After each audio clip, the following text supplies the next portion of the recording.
E o presidente do PL, Valdemar Costa Neto, anunciou em coletiva há pouco que a sigla entrou com uma representação no Tribunal Superior Eleitoral para verificação extraordinária do resultado do segundo turno das eleições de 2022. De acordo com o presidente da sigla, esse pedido é baseado em auditoria realizada pela empresa especializada Instituto Voto Legal. Nesse estudo, foram constatadas evidências contundentes de mau funcionamento das urnas através de eventos registrados nos arquivos logs. Em sua breve fala, Valdemar disse que o objetivo do pedido é proporcionar mais segurança ao pleito e mais transparência ao aparelho. Vamos acompanhar. É o resultado de estudos elaborados por especialistas graduados em uma das universidades mais respeitadas do mundo. E que, no nosso entendimento, deve ser analisado pelos especialistas do TSE, de forma que seja assegurada e resguardada a integridade do processo eleitoral, com o único intuito: fortalecer a democracia para fortalecer o Brasil. Engenheiro e presidente do Instituto, Carlos Rocha, disse que as urnas de modelos anteriores aos de 2020 são as que apresentaram falhas e explicou esses erros que foram encontrados. Quando nós fomos analisar as urnas antigas, que são as urnas de modelos de UE 2009 até UE 2015, essas urnas têm pouco mais de 279 mil urnas, o que dá 59,2% do total das urnas. Nessas urnas, infelizmente, encontramos esse número inválido na quarta coluna do log. Esse é um indício muito forte de falha, de mau funcionamento da urna, porque é impossível associar o registro de cada atividade ao hardware, ao equipamento físico que teria gerado aquela atividade. Isso, evidentemente, tornou um problema, porque é muito desagradável ter esse indício de mau funcionamento, porque gera incerteza agora nos dados que são gerados por essas urnas. E ele denunciou também uma possível violação do sigilo de voto. Surgiu uma outra ocorrência, que também é uma ocorrência importante, porque descobriu-se que existem urnas que travaram, assim como o nosso celular trava, assim como o computador trava, e quando acontece isso, a gente precisa muitas vezes desligar e ligar de novo. Isso aconteceu com urnas eletrônicas. Então, urnas travaram e foram desligadas no meio do período da votação, na chave, possivelmente o mesário fez esse desligamento, e foram religadas para que a urna voltasse a funcionar. Isso não seria um problema se não tivesse ocorrido uma violação do sigilo do ato de votar. Porque o que acontece é que na hora que a urna trava, e em diversos momentos isso aconteceu durante a votação de um eleitor, quando esse erro ocorre, a urna trava e aí registra no log uma linha de atividade com a mensagem de erro, mas que expõe os dados pessoais de eleitores de duas formas: seja no nome completo do eleitor, em algumas ocasiões, em torno de 200 ocorrências, seja expondo o número do título de eleitor daquele eleitor que estava votando no momento em que a urna travou. Ora, esse ponto é um ponto muito sensível, porque o sigilo da votação e o sigilo do ato de votar é um direito constitucional. E ainda durante essa apresentação, o advogado Marcelo Bessa falou das razões jurídicas do pedido. Segundo foi apurado pela nossa área técnica contratada, essas inconsistências não permitem atestar o resultado ou que aquelas urnas efetivamente registraram o resultado eleitoral ou o voto à vontade do eleitor. Isso não quer dizer que ocorreu uma fraude, mas é uma possibilidade de fragilidade que leva aqui, não se tem a certeza, segundo foi apurado pela nossa área técnica, de que aquelas urnas tenham credibilidade o suficiente para atestarem aquela votação. Por fim, Bessa citou outro trecho do relatório e disse que o resultado do pleito seria outro se fossem consideradas apenas as urnas modelo 2020, que seriam as únicas auditáveis e fiscalizáveis. Acompanhe. Nesses erros que são recorrentes nessas urnas de 2000, de fabricação anteriores a 2020, que nessas urnas o resultado eleitoral aponta a vitória de um determinado candidato Lula, num percentual de 52% contra 47% do candidato Bolsonaro.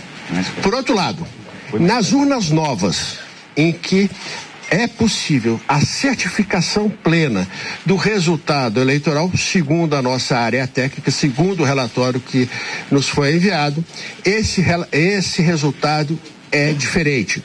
Nesse caso, o candidato Bolsonaro teria 51%, pouco mais de 51% dos votos, e o candidato Lula teria 48,95% dos votos. Pois é, muitos assuntos para analisarmos. Para começar nossa rodada de opinião, Paulo Figueiredo, diretamente dos Estados Unidos. Paulo, seja muito bem-vindo, ótima noite para você.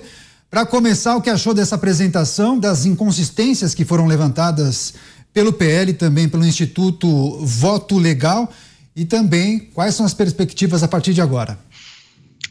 Daniel, boa tarde aos que estão em casa, boa tarde aos meus colegas de bancada. Eu queria começar rapidamente fazendo só uma parte aqui. Ontem nós tivemos no nosso programa uma discussão, um debate entre mim e o Zé Maria a respeito do processo eleitoral brasileiro. E eu acho que a internet, muitas vezes de forma injusta, reage de forma injusta, atacou o meu colega Zé Maria de forma injusta. Eu quero dizer aqui, diante de todos, que eu tenho uma enorme admiração e apreço pelo Zé Maria. Não tem um programa que eu faça de Os Pingos nos Is sem que eu aprenda algo com o Zé Maria. Ele é uma das pessoas, para mim, referência, tanto como profissional jornalístico, mas uma referência, sabe muito de Brasília, sabe muito de história, então tenho um enorme respeito. Queria deixar um abraço aqui grande para o Zé Maria e dizer que eu gosto desse tipo de conversa e achei que foi um debate bom. Achei que esse tipo de conversa, esse tipo de interação é normal e faz muito bem para a sociedade brasileira. A gente precisa mais disso. Então, queria deixar aqui o registro e um abraço aí pro Zé Maria, especial em relação aos demais. E acho que o pessoal da internet tem que ter respeito e carinho pelo enorme profissional que é o Zé Maria Trindade. Se vocês me permitem, agora eu queria fazer rápidos comentários a respeito da apresentação. Daniel, vamos lá. Hoje é o dia que acabou a farsa.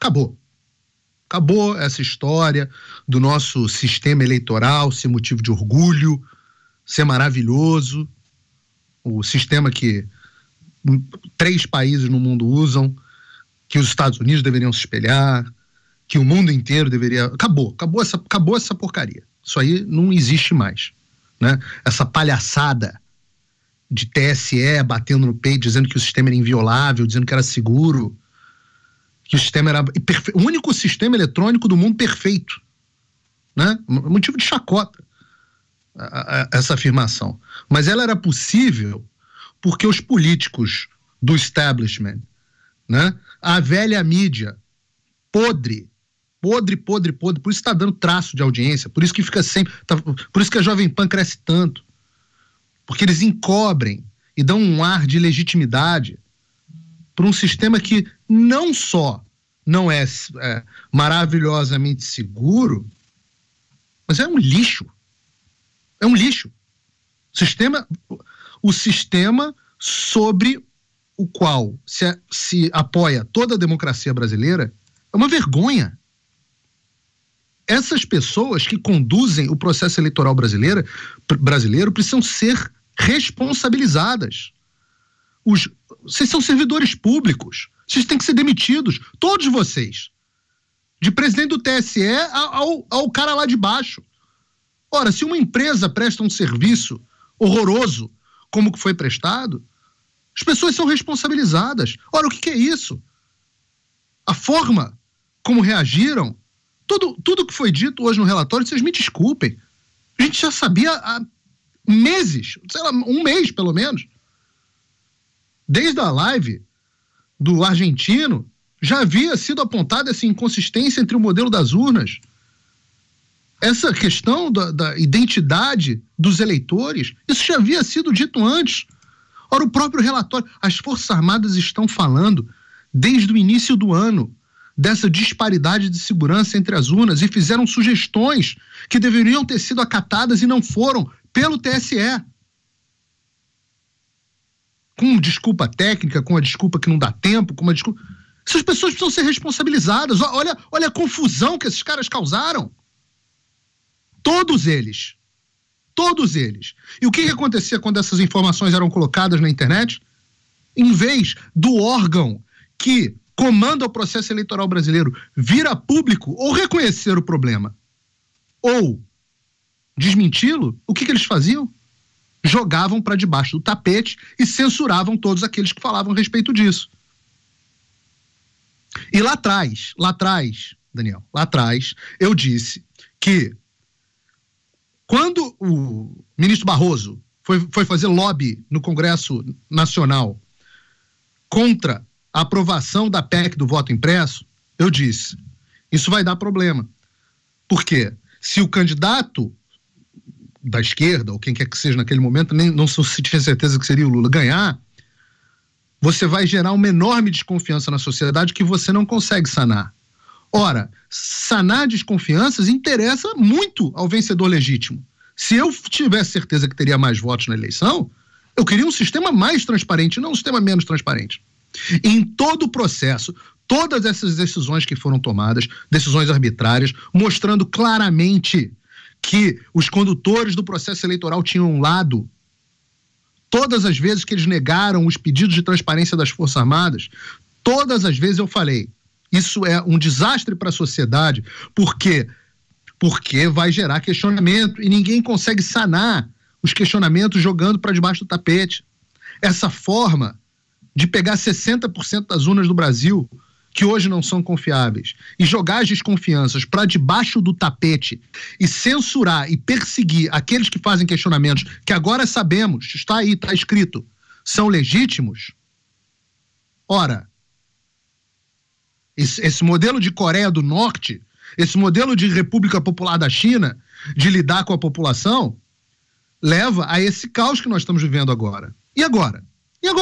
Agora todo mundo sabe, não há ninguém mais, pode ligar na Globo News, que não vai ter ninguém lá que em sã consciência possa afirmar, sem passar uma boa camada de óleo de peroba na cara, ninguém mais vai poder afirmar que o nosso sistema é perfeito, seguro, maravilhoso. Ninguém mais. Agora, esse argumento caiu por terra. Vão falar o quê? Vão falar que não pode agora, não foi bom, mas vamos melhorar para o próximo. E aí? O Brasil fica governado por políticos que não são legítimos. Ora, a peça começa dizendo um alicerce do sistema eleitoral brasileiro tem o pressuposto da abertura da Constituição, de que todo poder emana do povo. Se você não pode confiar que esses políticos que estão aí, e não é só o presidente, todos os políticos que estão aí, não foram eleitos, você não pode confiar que eles de fato foram eleitos pelo povo de forma limpa, justa, sem interferência, acabou. Não tem eleição. Não houve eleição. Eleição é o caso da Alemanha. Não estou falando nada demais. Estou falando o óbvio. Agora a gente tem que ficar falando o óbvio aqui. O que eu estou falando é a decisão que houve na Alemanha. Então, para começar, tem muita coisa aqui, eu acho que a gente vai passar um tempo no programa falando sobre isso, mas para começar, eu só quero que nunca mais ninguém, em sã consciência, exceto por má fé, diga que o sistema eleitoral brasileiro é um exemplo para o mundo. A partir daí a gente pode começar a traçar uma discussão. É isso, programa quente, análise sobre o relatório do PL sobre as urnas eletrônicas, além do pedido feito pelo partido para o Tribunal Superior Eleitoral. Agora queremos escutar a avaliação, a análise de Roberto Mota. Mota, bem-vindo, boa noite. Boa noite, Daniel. Boa noite aos meus colegas, boa noite à audiência. É um documento impactante. O PL entrou com essa representação que tem em anexo uma análise feita por 3 engenheiros do ITA, do Instituto Tecnológico da Aeronáutica. Esse documento aponta 2 problemas, 2 erros grosseiros no sistema de votação. O primeiro é que 279.336 urnas usaram o mesmo código de identificação, o que, segundo o relatório, impossibilita que se garanta que os documentos, as informações geradas naquela urna realmente vieram daquela urna e de ações dos eleitores. Esse é o problema número 1. 279 mil urnas com o mesmo número de identificação. O segundo problema é a identificação de várias ocasiões em que houve violação do sigilo do voto.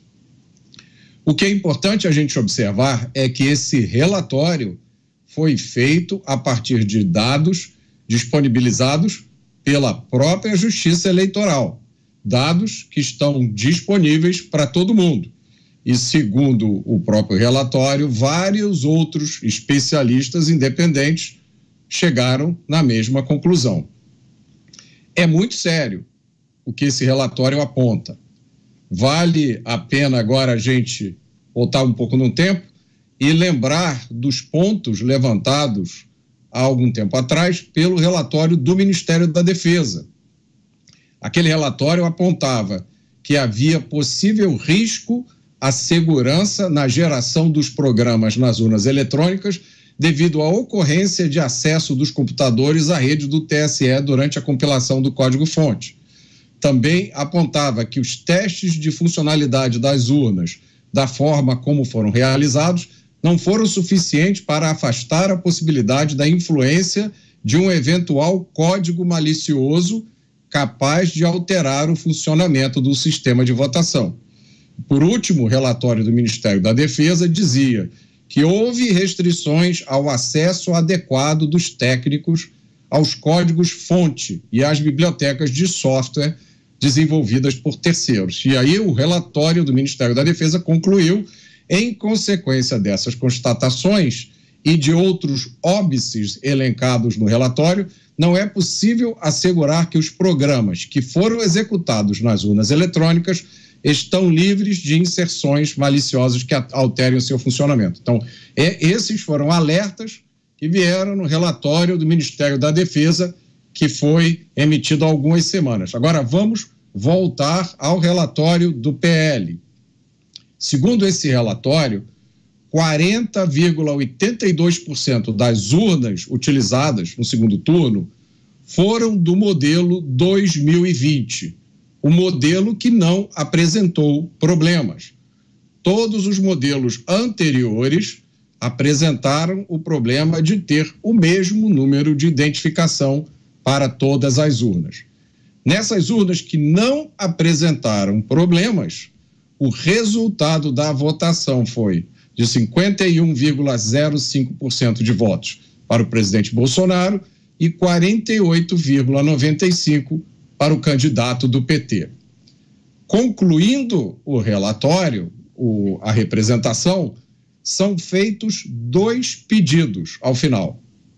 O primeiro é a criação de uma comissão técnica independente de verificação extraordinária, formada por profissionais especializados com notório saber técnico em auditoria de sistemas de informação, através de arquivos de log de sistemas, que não sejam filiados a qualquer partido político e nem sejam servidores ou colaboradores da Justiça Eleitoral, a fim de que se garanta a total transparência dos trabalhos de verificação. Então, o pedido número 1 é a criação de uma comissão.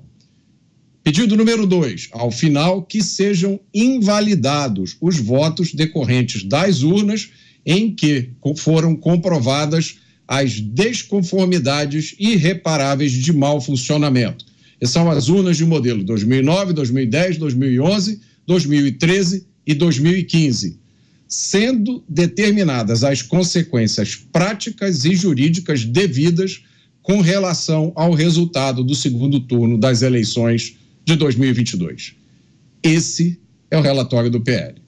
Pois é, eu quero agradecer demais a audiência, muitas pessoas acompanhando o programa Os Pingos nos Is, na TV, na internet, na nossa rede de rádios. Obrigado pela audiência, assunto muito importante, as inconsistências que foram apuradas pelo PL e também pelo Instituto Voto Legal após a realização desse relatório nas urnas eletrônicas. Agora análise de Fernão Lara Mesquita. Fernão, boa noite. Boa noite, Daniel, boa noite, colegas, boa noite, público.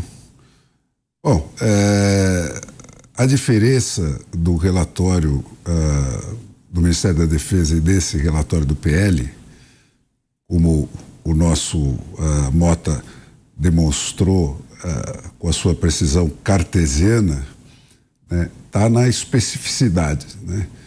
O relatório dos militares apontava um bloqueio de toda uma área que precisaria ser investigada, ao qual lhe foi negado acesso, né? E dava outras possibilidades de insegurança das urnas.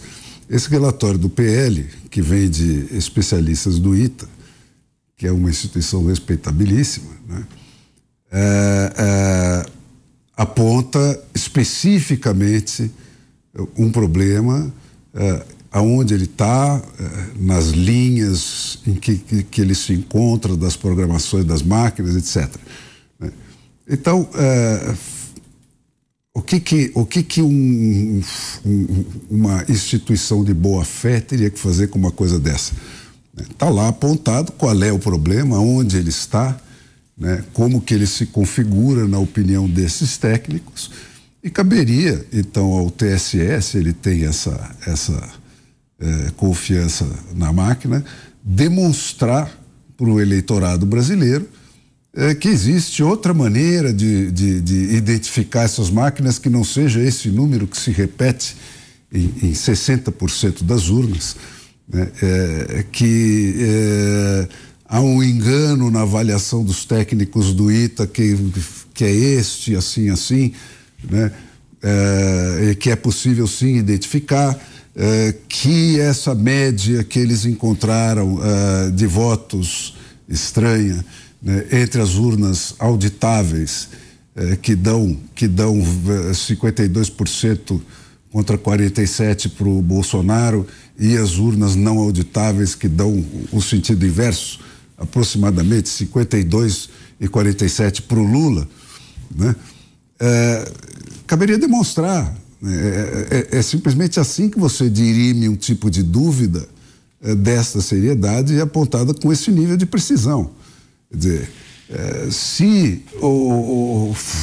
esses técnicos estão a soldo do PL, tentando criar uma confusão, isso é aferível, concretamente aferível, né? E aí, todas as penas da lei, né, para eles. Se não é, então temos que tomar outro tipo de providência.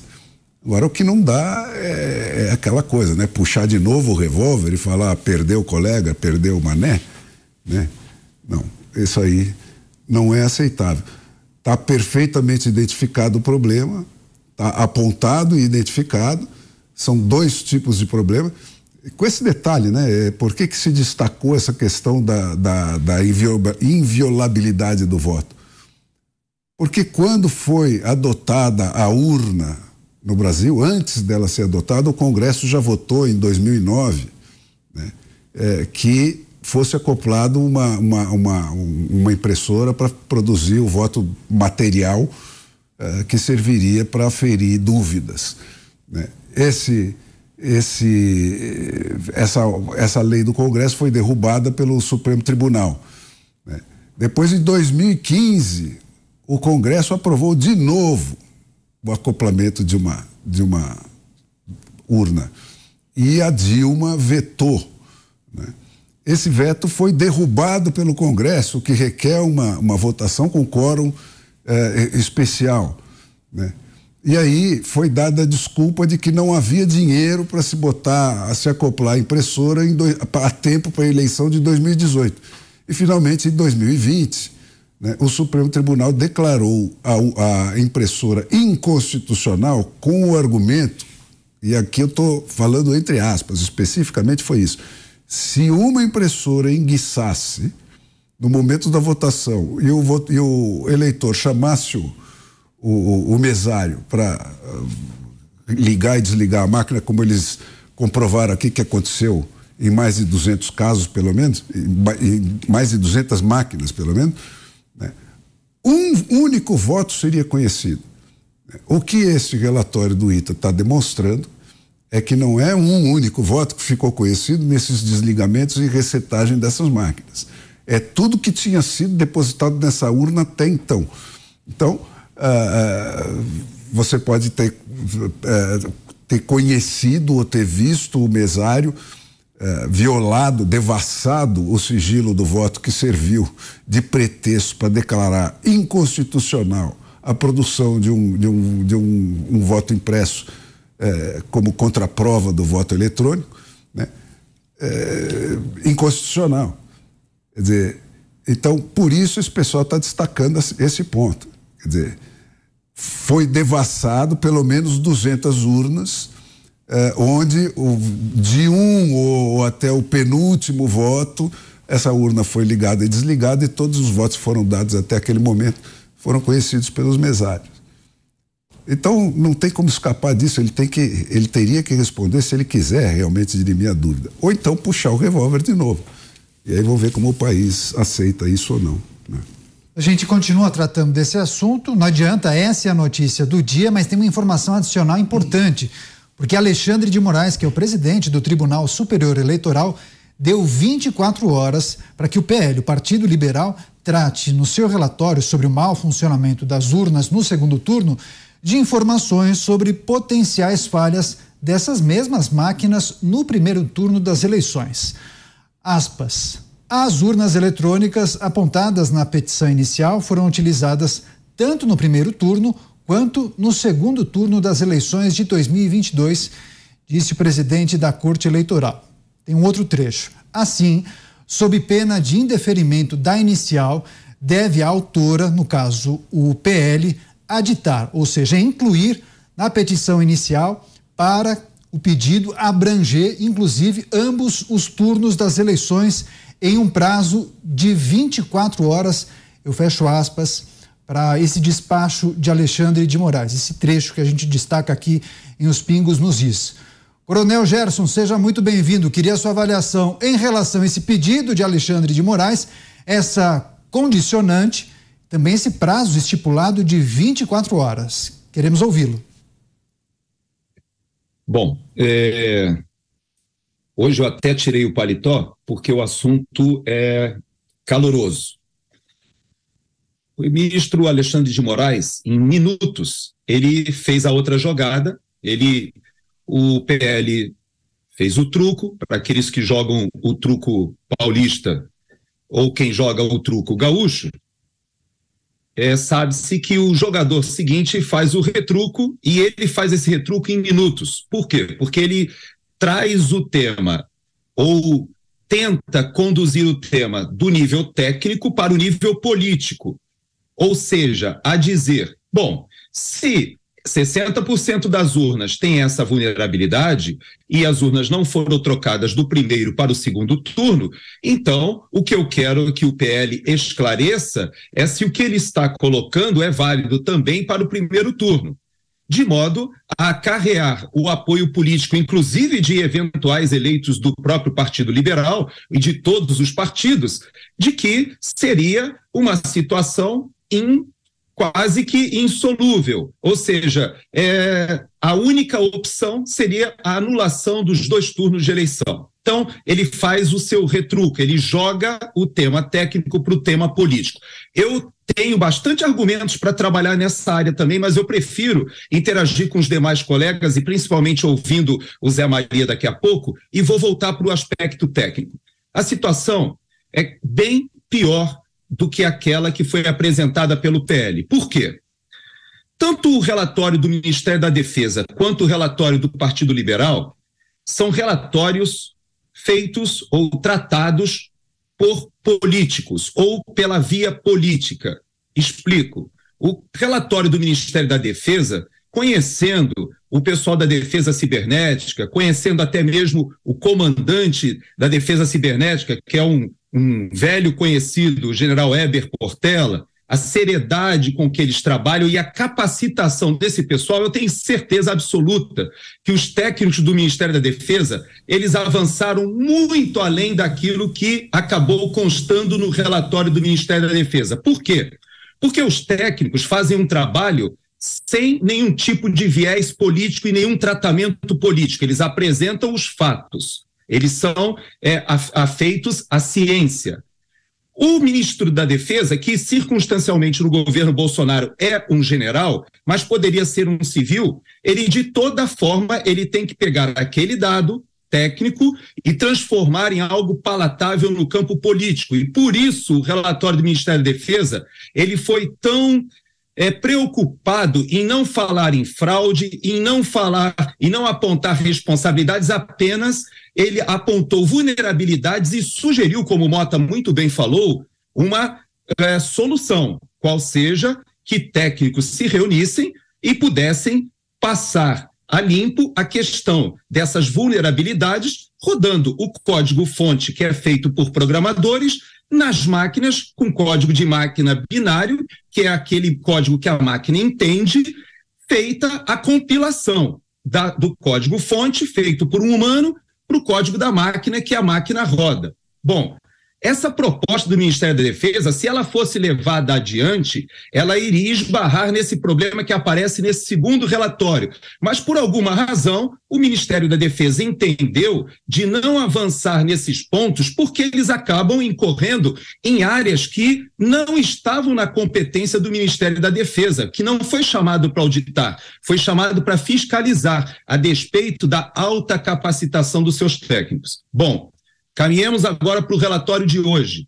Eu ouso afirmar, e já como o Paulinho Figueiredo já falou, todos nós que frequentamos as redes sociais, a despeito do autoritarismo e da censura imposta pelo senhor Alexandre de Moraes, todos nós já conhecemos o teor desse relatório e vou além. Nós conhecemos muito mais do que está nesse relatório. Por quê? Porque também esse relatório teve um tratamento político. Ou seja, o PL fez o seguinte: nós vamos colocar o abacaxi no colo do ministro Alexandre de Moraes. Nós detectamos dois aspectos. Um, que as urnas antigas, elas estão todas com a mesma numeração de identificação, e também identificamos que em algumas urnas é possível identificar o eleitor, quebra de sigilo. Duas mais notícias para a nossa audiência, antes de você me cortar, que você me apareceu aqui, Daniel. Eu vou okay. Falar rapidamente. Por favor. Duas mais notícias. Primeira, os técnicos, têm capacidade de identificar os votos, não somente desses de quando a máquina desligou e ligou. Nesses modelos antigos já havia sido detectada essa vulnerabilidade em que você consegue olhar, bons analistas conseguem ver o minuto, segundo, em que o mesário liberou aquele eleitor para votar e o registro daquele voto, e consegue fazer o desembaralhamento sabendo quem votou em quem, se isso for necessário. Haja vista a Venezuela, onde sabe como, Daniel, o Chávez fazia para nomear comandantes somente alinhados, ele sabia em quem cada oficial havia votado, porque o sistema era igual. E como ele fazia? Ninguém é obrigado, nenhum oficial é obrigado a apoiar a Revolução Bolivariana. No entanto, nós somente nomearemos comandantes aqueles que votaram a favor da Revolução Bolivariana, porque ele sabia os votos. Vou além. É muito mais grave porque a questão das urnas, elas não estão somente maculadas pelo fato de que, por que essas urnas antigas têm a mesma numeração? Isso não foi por acaso, foi para impedir a auditagem, porque se eu quiser agora rodar o código-fonte no código-máquina e perguntar se aquela seção corresponde àquela máquina, agora é impossível. Quem cometeu este erro ou fraude o fez para dificultar a auditagem. Então, se me deixar falando aqui, eu levanto uma série de outros problemas que todos nós que frequentamos as redes sociais conhecemos muito bem. Perfeito, sem perder tempo, imediatamente vamos a Brasília, lá está José Maria Trindade. Zé, conta pra gente, qual é a temperatura por aí no sentido figurado após a divulgação desse relatório e também o que achou desse posicionamento de Alexandre de Moraes, muitos chamando nas redes sociais de contra-ataque. É um contra-ataque, a temperatura subiu, né? Muito boa noite, Daniel, boa noite a todos os colegas aqui de bancada e boa noite a você que nos acompanha aqui nos Pingos nos Is. Olha, Paulo, eu fiquei emocionado com o seu posicionamento, mas, meu amigo, é assim mesmo, você também já passou por momentos assim, já foi atacado, todos nós aqui, e eu aceito todas as críticas e entendo que a opinião é assim mesmo, você acaba dividindo. Uma vez, um presidente da Câmara me disse que fez um discurso e saiu de lá vaiado. Aí falaram para ele, olha, parabéns, você ganhou metade do auditório, ou seja, todo posicionamento é assim, divide um lado e outro. Deixa eu te falar, esse assunto me é muito caro, porque lá atrás, naquele processo de apuração dos votos do Aécio Neves e Dilma Rousseff, estranhíssimo aquilo ali, eu pedi autorização ao presidente do TSE e aos diretores e fui a fundo nas urnas. A primeira minha grande descoberta nesse processo foi a seguinte: ninguém entendia como as urnas funcionavam. Eu quero dizer que ninguém era deputado e fazia teste, deputado, senador, governador e presidente da República. Ninguém, e ninguém queria saber não. Dizia, as urnas, isso é coisa do TSE, eu quero lá entender como é que esse trem funciona. Era isso. E o presidente Jair Bolsonaro chegou e jogou esse assunto. O grande debate do momento e que foi durante todo o processo eleitoral e durante o governo dele. Ele foi vitorioso e não ficou satisfeito e não foi convencido. Numa conversa com o presidente Jair Bolsonaro, eu falei, mas presidente, por que o senhor desconfia das urnas? Se o senhor foi vitorioso, seu filho foi campeão de votos no Brasil inteiro, com 2 milhões de votos em São Paulo, por que essa desconfiança? E ele me disse, Zé Maria, se não houvesse fraudes nas urnas, eu teria sido eleito em primeiro turno. Quer dizer, não vou discutir isso aí e vou te dizer apenas que o vencedor da eleição não deu crédito ao sistema eleitoral. Ali eu entendi que o processo era falido. Não dá para ficar discutindo esse negócio de bytes e tal, porque o processo eleitoral brasileiro faliu. É preciso urgentemente colocar a impressora ao lado ou o projeto do deputado Celso Russomano, que é uma votação nominal que passa por um leitor óptico e o leitor óptico registra na urna. Fica ali o voto original. Qualquer dúvida se confere o voto original. E saindo desse processo de investigação lá atrás no Aécio Neves, eu fiquei talvez um dos poucos fora do TSE que entendia de como era o processo. Quero louvar aqui que ninguém discutiu aqui, mesmo quando nós falamos ontem aqui, ninguém falou em caixa preta do TSE na apuração, né? Aqui se pressupõe, todos entendem, todo mundo sabe que o TSE não apura, quem apura é a urna. Todo mundo diz, todos os técnicos dizem que depois da urna para frente não existe a possibilidade de fraude. As eleições são auditáveis da urna para frente. Qual é o grande problema? É até chegar na urna, é o tal código-fonte. E eu não parei lá atrás, eu continuei conversando, analisando, investigando. Os técnicos do Ministério da Defesa, né, que são os profissionais competentíssimos da área cibernética, trabalham em guerra cibernética. Senhores, a guerra cibernética existe.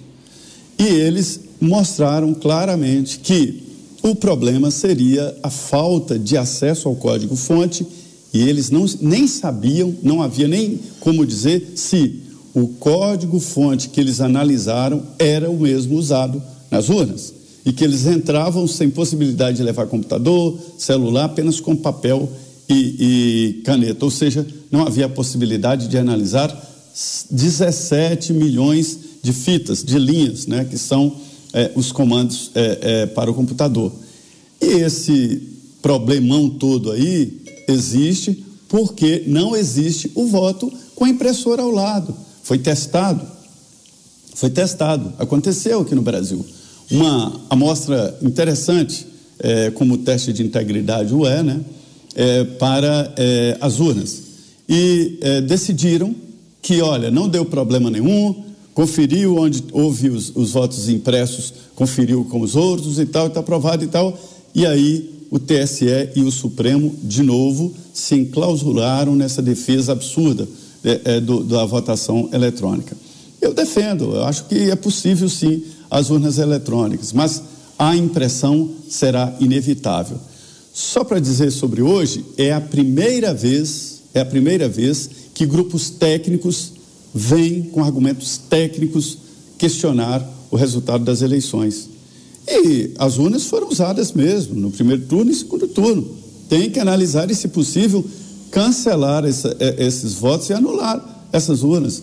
E isso ficou muito claro. O Paulo tem razão, agora é técnico. Não é disse-me-disse de política, não é eu acho que é técnico. Eu espero que isso sirva de lição e que as próximas eleições sejam com voto ao lado de impressão, até para evitar esse debate intenso que se tem aí, e será interminável, viu? Daqui a 50 anos nós estaremos falando aí para os nossos bisnetos, olha, houve uma eleição lá em 2022, suspeita demais.